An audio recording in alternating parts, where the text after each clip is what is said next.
the first time I looked at Forge World, and I was like, oh, hey, cool, oh, holy, you guys did what?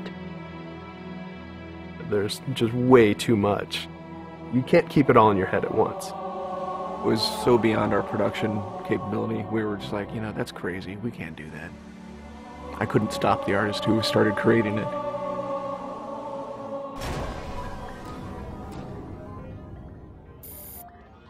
Forge is our editing tool that players can build their own maps. I mean, at its core, it's a map editor. We always had this vision right from the get-go, which is anyone can build anything. Giving the fans the tools, they can take it and run with it and make it their own. Forge World actually started as 5 separate maps. And I said, wouldn't it be cool if, like, you could play this and go over there and then play over there if you wanted? And Forge World was born.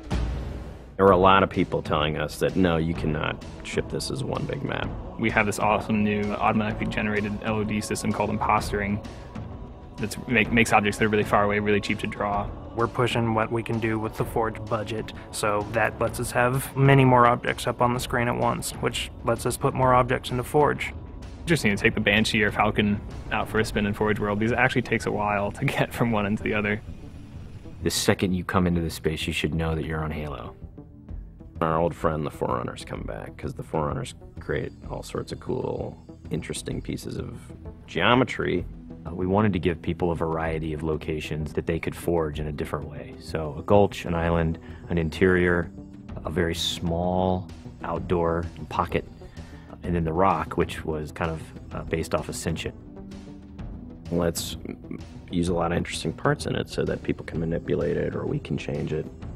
Why don't we bring back Blood Gulch and carve it all up into pieces so that people can start manipulating it in interesting ways.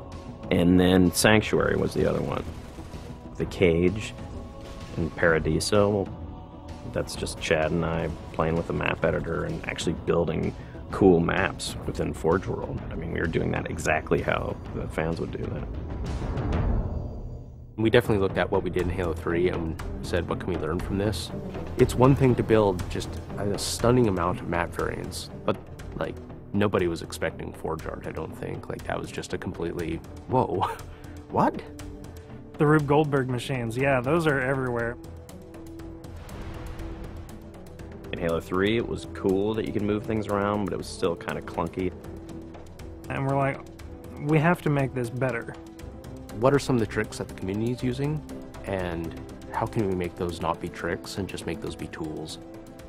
We took that stuff and made it like a real feature. There's normal, phased, and fixed. So normal is like Halo 3 style, you know, it bumps into stuff and you let it go and it falls to the ground and moves around and stuff. And fixed is the same thing, except when you let it go, it stays exactly where it was. And then phased is the coolest because it means that while you're editing the object, it's not actually interacting with the environment. You can put it through a wall, you can put it, you know, through other objects. Which changed everything for Forge, like immediately. It's much easier to build a Forge space. There's snaps and rotates and degrees and units that you can move things. You can be very precise.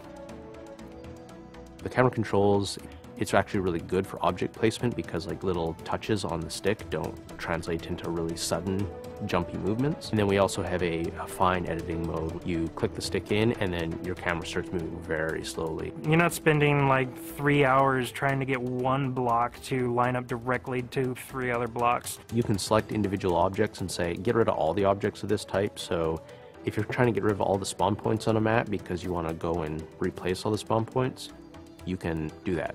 You can do custom colors. You can take these Forge pieces and say, hey, that's blue. So the blue base can truly look like the blue base. Reach's expanded sandbox includes new things like, you know, jetpacks. And if people want to build some sort of 3D map and really make use of the jetpack, they can do that now. Custom game options and Forge go together like peanut butter and jelly.